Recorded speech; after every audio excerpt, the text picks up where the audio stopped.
سب کچھ پہنچانے والے صحابہ ہیں۔ میرے نبی نے فرمایا بڑے کا ادب کرنا ہے، یہ پہنچانے والے صحابہ ہیں۔ میرے نبی نے فرمایا چھوٹے پہ شفقت کرنی ہے، یہ پہنچانے والے بھی صحابہ ہیں۔ میرے نبی نے فرمایا والدین کا ادب احترام کرنا ہے، یہ عمل پہنچانے والے صحابہ ہیں۔ میرے نبی نے فرمایا والدین اپنے والد کے بڑھاپے کا سہارا بن جانا ہے، لاٹھی بن جانی ہے، یہ عمل بھی پہنچانے والے صحابہ ہیں۔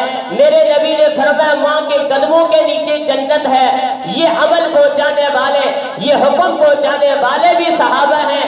میرے نبی نے فرمایا مسجد نبی کے اندر ایک نماز پڑھو گے اللہ تمہیں 50,000 نمازوں کا ثواب عطا فرمائے گا۔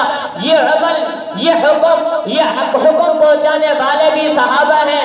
میرے نبی نے فرمایا بیت اللہ کے اندر ایک نماز پڑھو گے 1,00,000 نمازوں کا ثواب ملے گا۔ فرمایا یہ عمل بھی پہنچانے والے صحابہ ہیں۔ اس لیے فرمایا میرے نبی نے فرمایا اصحابی، فرمایا سارے صحابہ میرے ہیں۔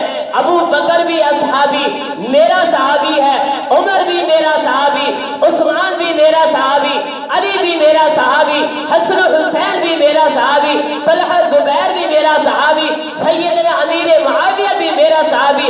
فرمایا اصحابی سارے اصحاب میں شامل ہے، میرے صحابی ہے کن نجوم، فرمایا سارے ستاروں کی مانند ہے۔ ابو بکر بھی ستارہ، عمر بھی ستارہ، عثمان بھی ستارہ، علی بھی ستارہ، طلحہ زبیر بھی ستارہ ہے، سیدنا امیر معاویہ بھی ستارہ ہے۔ فرمایا بِأَيِّهِمْ اقْتَدَيْتُمْ اهْتَدَيْتُمْ، فرمایا جو ان کے نقش قدم پہ چلو گے، چلنا تمہارا کام ہے، تمہیں کامیاب کرنا میرے رب کا کام ہے۔